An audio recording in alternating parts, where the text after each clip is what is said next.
Herzlich willkommen beim Motorradmagazin. Ja, und da stehen sie endlich, die Moto Guzzi V85 TT. Für mich persönlich eines der Highlights für 2019. Ein Motorrad, auf das ich schon sehr, sehr neugierig war und auf das ich mich sehr gefreut habe. Es ist ja Moto Guzzis Rückkehr ins Adventure-Segment, aber nicht nur das, sondern auch die Rückkehr in die Mittelklasse.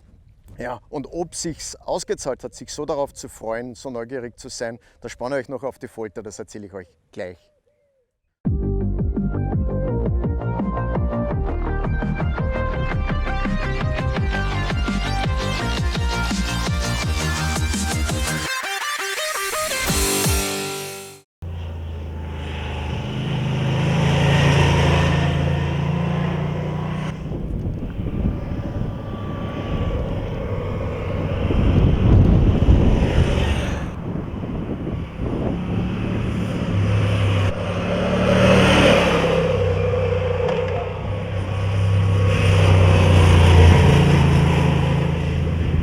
So, willkommen zurück. Wir sind ja heute auf Sardinien und haben den ganzen Tag die Möglichkeit gehabt, die neue V85 TT zu testen. Ich stehe da vor zwei Motorrädern, das hat einen guten Grund. Es gibt die Speciale mit der Zweifarblackierung und dem roten Rahmen und das Basismodell, das gibt es in drei Einzellackierungen mit dem schwarzen Rahmen. Der Unterschied sind 500 €. Technisch gibt es da sonst überhaupt keine Unterschiede.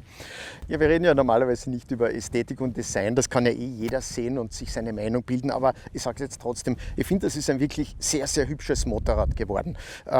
Egal, ob man es jetzt die sportlichere Variante mit den Zweifarblackierungen nimmt oder die Basisversion, ist wirklich ein sehr, sehr hübsches Motorrad geworden und vielleicht liegt das auch daran, dass ich ein bisschen ein Faible für Moto Guzzi habe. Diejenigen unter euch, die uns öfter zuschauen, wissen das wahrscheinlich. Auch in meiner Privatgarage steht der Moto Guzzi. Umso mehr freut es mich natürlich, dass die Charaktereigenschaften, also das, was ein Guzzi ausmacht, die Konstruktionsmerkmale hier wieder vorhanden sind, hier zu finden sind. Das ist ja nicht selbstverständlich, weil die V85 TT ist ja ein völlig neues Projekt, eine völlig neue Modellfamilie, die vom weißen Blatt Papier weg entworfen wurde. Aber es ist eben alles erhalten geblieben, was aus meiner Sicht der Guzzi ausmacht. Ihr wisst das vielleicht, luftgekühlter Motor, V2, längs eingebaut. Es geht ja um die Einbaulage der Kurbelwelle. Ja, und natürlich der Kardanantrieb, der darf nicht fehlen. Alles das finden wir hier. Also es ist wirklich eine richtige Guzzi, so wie man sich das auch als Fan und Freund der Marke vorstellt. Gehen wir kurz die technischen Daten noch einmal durch, wiederholen wir einmal, worum es da geht. Der Motor hat 853 Kubikzentimeter, hat das gleiche Bohrungs- und Druckverhältnis wie jener Motor in der V9, aber lasst euch davon nicht irritieren, es ist wirklich ein völlig neuer Motor, hat nichts zu tun mit dem Motor in der V9. Ein kleines Beispiel, er hat zum Beispiel Titan-Einlassventile, der Ölkreislauf ist völlig anders. Also es ist wirklich ein völlig neuer Motor und das merkt man auch daran, dass er deutlich mehr Leistung als in der V9 leistet, nämlich 80 PS. Das Drehmoment leicht zu merken, auch 80 Newtonmeter natürlich, die schon sehr, sehr früh anliegen bei 5000 und der Motor hat zwischen 3.500 und 7000 permanent über 70 Newtonmeter, steht also eigentlich sehr gut im Futter. Das Gewicht des Bikes 229 Kilo vollgetankt und wir reden da von einem vollen 23 Liter Tank. Das ist der größte Tank in diesem Segment. Also da führt man ordentlich Kraftstoff mit sich herum und das kommt dann, wie wir später sehen werden, auch der Reichweite natürlich zugute. Was haben wir noch? 830 mm Sitzhöhe. Das sollte eigentlich, verspricht Moto Guzzi, für Körpergrößen zwischen 1,65 und 1,90 passen. Wir haben heute einen Kollegen dabei gehabt, der 1,92 ist und sogar der hatte kein Problem, seine langen Haxen unterzubringen. Also das soll gut funktionieren. Wir machen ja später noch eine Sitzprobe.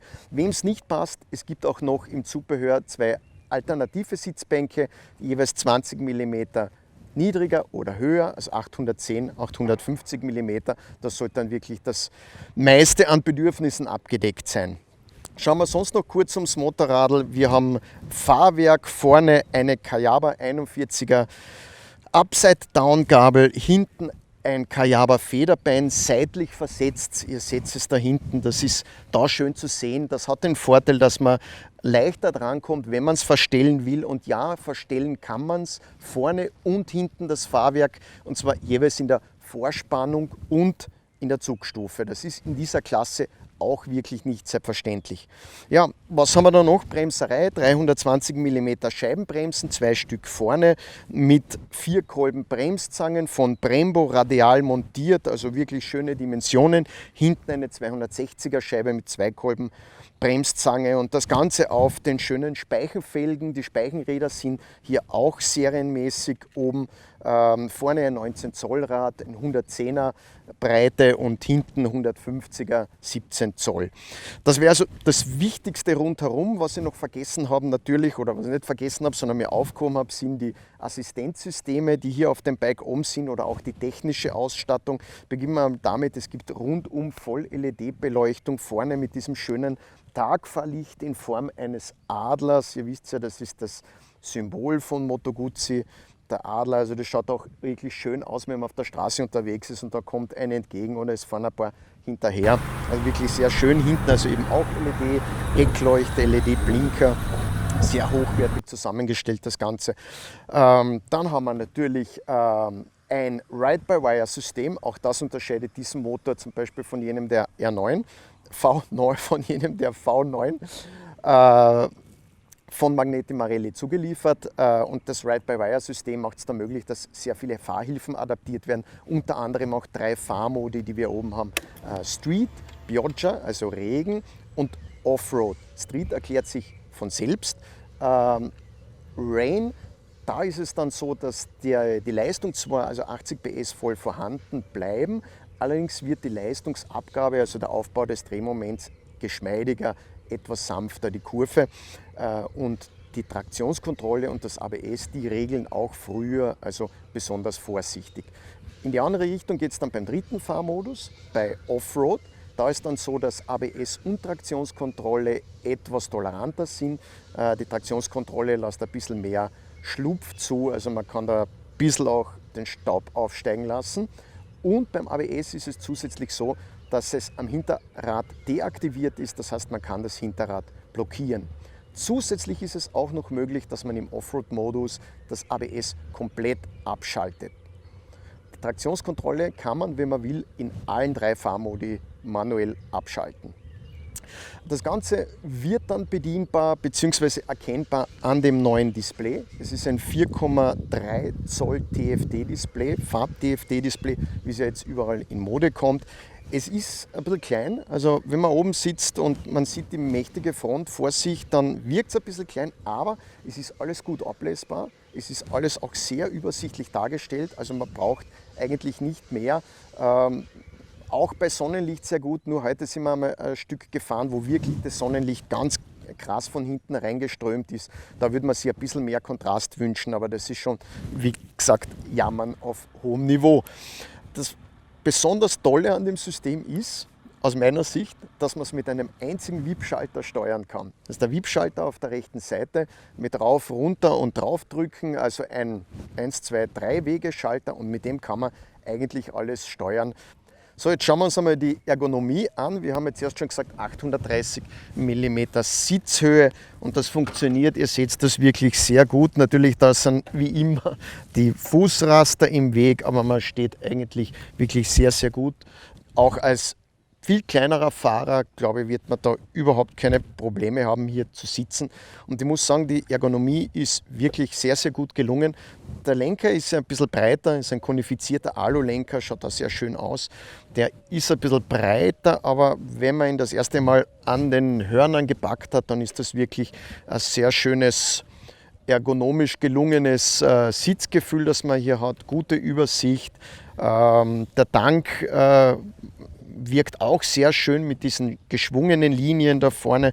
Die Zylinder sind überhaupt nicht im Weg für die Knie, wenn man sich das so anschaut. Ihr seht das auch bei den Fahraufnahmen.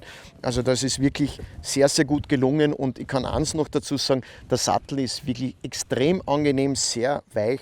Also das ist für die Tourentauglichkeit des Bikes astrein. Also ich kann mir wirklich vorstellen, da wirklich auch lange Tage oben zu sitzen und zu fahren. Sehr angenehm. Blick in den Rückspiegel auch sehr gut. Und wir haben das hier probiert. Auch das Soziusplatz ist wirklich sehr, sehr schön gelungen. Also da kann man wirklich auch jemanden mitnehmen. Das ist überhaupt kein Problem. Kommen wir vielleicht kurz zum Thema Windschutz, weil ich das jetzt gerade vor mir sehe.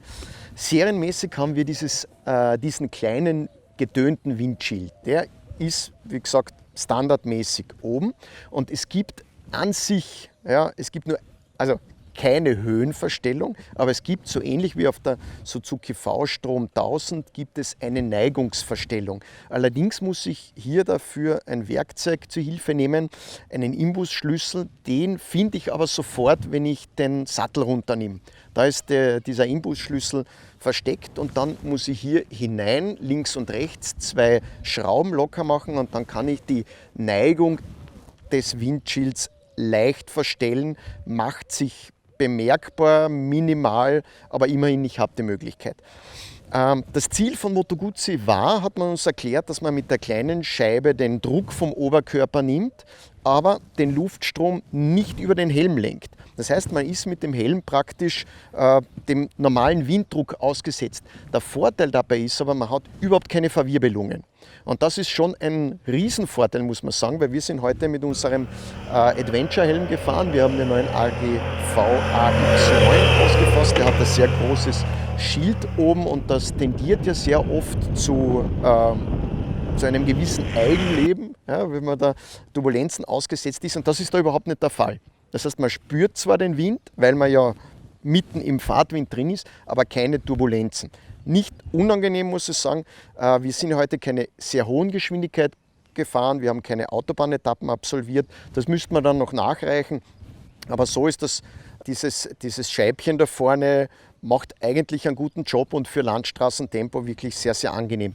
Alternativ gibt es dann ein Touring-Windschild, das ist deutlich höher, hat 60% mehr Fläche, ist klar getönt, lässt sich natürlich, weil es auf den gleichen Befestigungspunkten angebracht ist, lässt sich auch in der Neigung verstellen. Da hat man dann, man sieht noch immer drüber, also mit meinen 1,80, ich sehe noch drüber. Man hat einen wirklich deutlich besseren Windschutz, allerdings treten da dann kleine Turbulenzen am Helm auf. Also da war es dann so, dass wir wenn wir knapp über 100 gefahren sind, 110, 115 manchmal, dann spürt man das schon ein bisschen im Helm. Also das muss man dann probieren. Wir wissen ja, dass das sehr individuell unterschiedlich ist. Von der Fahrergröße und von der Helmform abhängig. Also da muss man ein bisschen experimentieren, aber diese Möglichkeiten gibt es und grundsätzlich muss man sagen, sind wir ganz zufrieden mit dem Basiswindschild, das wir haben. Letzter Punkt noch, bevor ich da wieder aufstehe, was es auch gibt, Gott sei Dank zum Glück und serienmäßig, ist schon links neben den Instrumenten eine USB-Steckdose für die Stromfütterung des Navis. Das Navi wird man wahrscheinlich hier an der Lenkerklemmung montieren müssen. Dann liegt das, glaube ich, auch halbwegs gut im Blickfeld. Wem das noch nicht ausreicht, es gibt noch die Möglichkeit, eine zweite USB-Steckdose unter dem Sattel zu bestellen.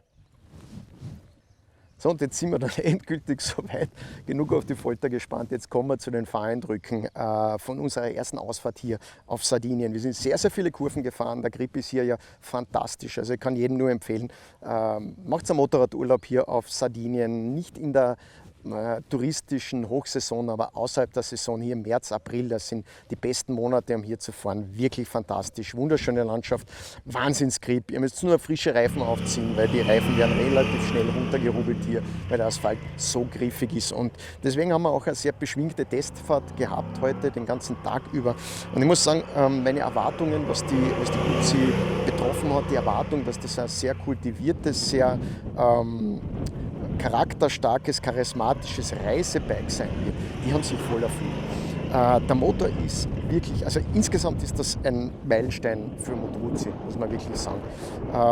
Das ist eine sehr, sehr gelungene Rückkehr in dieses Adventure-Reisesegment. Es ist eine Reise-Enduro, Klassik-Enduro, sagt zwar Moto Guzzi, aber es ist wirklich eine Reise-Enduro. Und es bringt wirklich alle Talente mit, die man fürs Reisen braucht. Es ist komfortabel, es ist wirklich für die Langstrecke, also bringt lange Reichweiten mit, einen guten Windschutz, viel Komfort, kaum Vibrationen, also wirklich, wirklich sehr angenehm. Das Motorrad ist, man muss es sagen, wirklich ein Genussmittel. Ja, es ist wahnsinnig schön zu fahren mit dem Drehmoment von unten, dass sich wirklich schon sehr schnell von unten aufbaut. Man hat die Vibrationen vom Motor, die will man ja auch spüren, aber es sind keine unangenehmen Vibrationen, die beispielsweise in den Fußraster oder im Griff, in den Lenkerenden zu finden sind, sondern es sind schöne Vibrationen, die man hat, wenn man Gas gibt und wenn man den Motor einfach spüren will. Dazu kommt auch noch, übrigens, das hätte ich fast vergessen, es gibt eine größere, eine 52er Drosselklappe oder 52er Drosselklappen hier bei dem Motor. Und wenn man die aufreißt, dann hat man richtig einen tiefen, schönen Sound vom Einlassgeräusch. Also da kriegt man sofort als Fahrer die passende Reaktion auf den Gasbefehl. Also klingt super und das Motorrad schiebt sehr, sehr schön, sehr harmonisch nach vorne. Also die Harmonie ist sicher das, was die Guzzi am meisten auszeichnet. Die Leichtigkeit und Unkompliziertheit sind das Nächste. Das Motorrad lenkt sehr einfach ein, sehr neutral ein.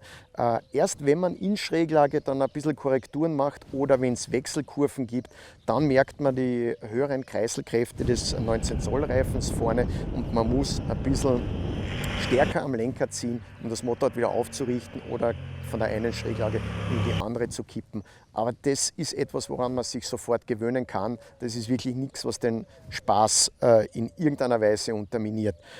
Der Motor selbst, wir haben schon gesagt, das Drehmoment baut sich von unten sehr, sehr schön auf. Man kann ganz angenehm von, ich sage jetzt einmal 3000 oder unter 3000 Touren wegfahren. Richtig kräftig wird es dann bei ungefähr 4000 und von 4 bis 6000, 7000 kann man wirklich sehr, sehr schön das das Drehmoment des Motors nutzen. Also in diesem Drehzahlband sollte man sich aufhalten, wenn man auch ein bisschen flotter weiterfahren will. Die Verbrauchswerte, wir haben ein Auge drauf gehabt, 4,9 Liter, das ist der offizielle Verbrauchswert, den Moto Guzzi bekannt gibt und der wird da in etwa der Wahrheit entsprechen. Wir sind heute auch um die 5 Liter Marke gefahren. Am Vormittag ist es ein bisschen flotter gewesen, knapp über 5, dann am Nachmittag unter 5. Und das bedeutet natürlich im Zusammenspiel mit dem 23 Liter Tank wirklich ganz erstaunliche Reichweiten. Über 400 Kilometer wird überhaupt kein Problem sein. Wahrscheinlich wird es um die 450 Kilometer liegen. Das Fahrwerk selbst trägt dazu bei, dass man eben so angenehm, unkompliziert, so gepflegt unterwegs ist. Es ist sehr komfortabel eingestellt. Gleichzeitig ist es aber so, wir haben ja hier Federwege von 170 mm vorne und hinten, dass die Gabel nicht dazu tendiert, wie bei manchen anderen Adventure-Bikes im Mittelklasse-Segment, sehr stark einzufedern beim Bremsen. Und das ist ja nicht wirklich angenehm beim Straßenfahren, erst recht nicht, wenn man flotter auf der Straße unterwegs ist. Und das passiert hier nicht. Man muss schon extrem stark bremsen, damit es wirklich dann merkbar nach vorne einfedert. Also in Summe gibt es da überhaupt nichts, was man großartig kritisieren müsste bei diesem Motorrad. Die Kupplung ist leichtgängig, also wirklich sehr, sehr schön, sehr, sehr schönes Fahrgefühl. Und ich muss sagen, wirklich ein Quantensprung und ich freue mich schon auf viele weitere Modelle, die auf diesem Baukasten beruhen werden, die dann zu dieser Modellfamilie gehören werden. Es wurde ja schon sozusagen ein bisschen unter der Hand angekündigt, dass auf der nächsten EICMA, also im November 2019, das nächste Modell kommen wird. Ich nehme an, das wird ein Naked Bike sein, das eben auch diesen Rahmen und den Motor und das Getriebe, also dieses technische Package nutzen wird. Ich habe es vorher ganz kurz erwähnt, schon beim Öl ins Federbein, Stichwort Zubehör. Es gibt sehr, sehr viel, auch bei der Scheibe habe ich schon gesagt, es gibt sehr, sehr viel Zubehör für dieses Motorrad. Es gibt sogar 2 verschiedene Gepäcksysteme. Es gibt ein Alu-Kofferset, das natürlich ein bisschen breiter, ein bisschen wuchtiger ist. Das wird von der italienischen Firma Maitec geliefert, wird dort gefertigt mit über 110 Liter Stauraum. Wenn man jetzt die Seitenkoffer und das Topcase wählt, wie gesagt, ist ein bisschen wuchtig. Es gibt noch eine zweite, eine Alternative, einiges günstiger, obwohl die Preise noch nicht bekannt sind, aber es soll einiges günstiger werden. Das ist ein Kunststoffkofferset. Wir haben das heute montiert gehabt, das macht einen sehr, sehr guten Eindruck, sehr solide, wurde von Moto Guzzi selbst entwickelt, auch die Pressformen sogar selbst entwickelt von Moto Guzzi, selbst gefertigt, ist robust, ganz einfach zu bedienen und fügt sich natürlich schlanker ans Motorrad. Hat fast so viel Volumen wie das Alu-Kofferset, aber die Gesamtbreite des Motorrades mit dem montierten Seitenkoffer ist gerade 92 cm. Also das ist vergleichsweise schlank. Es wird dazu auch ein Topcase geben, damit dann das gesamte Set komplett ist. Etwas gibt es auch noch, das wir noch extra erwähnen müssen, und zwar ist das ein eigenes Bluetooth-Modul, das unter dem Sattel einfach angesteckt wird, und dann kann man das eigene Smartphone via Bluetooth mit dem System am Motorrad, also mit dem Bildschirm koppeln. Und wenn man das gemacht hat, dann kann man zum Beispiel Daten des Motorrads auslesen und am eigenen Smartphone anschauen. Man kann Anrufe, natürlich in Verbindung mit einem Headset im Helm, dann managen. Man kann auch die Musik steuern und man kann auch Basis-Navi-Funktionen nützen. Dazu kommt in Kürze eine eigene App von Moto Guzzi auf den Markt. Die kann man dann kostenlos downloaden und dann kann man am Handy die Route planen, und wir haben das heute auf einem Prototypen demonstriert bekommen und hat dann die Navigationshinweise als Pfeile, als Piktogramme sozusagen am Bildschirm und kann eben diese Navigationsfunktionen nützen. Wie gesagt, ist in Kürze verfügbar. Preis gibt es dafür momentan auch leider noch nicht. So, ich komme jetzt schon langsam zum Ende von unserem ersten Fahreindruck, von unserem ersten Resümee der Moto Guzzi V85 TT. Ich muss sagen, in Summe die Neugier und das Warten auf dieses Modell haben sich für mich wirklich ausgezahlt. Ich freue mich ganz extrem, dass wir den Moto Guzzi V85 TT heuer 2019 auch in den Dauertest übernehmen werden. Das wird ungefähr Anfang April der Fall sein. Dann stellen wir sie in den Fuhrpark, dann werden wir einiges damit machen. Wir werden ein paar Zubehörteile ausprobieren, wir werden verschiedene Reifentypen ausprobieren, wir werden sicher auch einen Vergleichstest damit machen und jede Menge Reisen, wo wir dann unterwegs sind und dann am Ende der Saison sagen können, wie hat sich die V85 TT dann im Härtetest beim Motorradmagazin geschlagen über viele, viele Kilometer. Dann können wir alles genau sagen, wie es mit dem Windschutz ist, wie es mit den Verbrauchsdaten ist, was die besten Reifen dafür sind. Freue mich schon sehr drauf, auf die 2019er Saison mit diesem Motorrad. Werde hauptsächlich ich unterwegs sein, keinen anderen drauflassen, damit ja nichts passiert mit dem wunderschönen Bike. Wenn euch unsere erste Präsentation gefallen hat, dann bitte gebt uns wie immer ein Like, hinterlasst einen netten Kommentar, abonniert den Motorradmagazin-Kanal One and Only Motorradmagazin. Dann entgeht euch nichts, keine von den vielen Geschichten, die wir jetzt brandneu bringen und auch von den Reviews, den weiteren von der V85 TT. Und wie gesagt, ich freue mich, wenn wir uns wieder hier sehen bei unserem Motorradmagazin-Channel. Bis demnächst.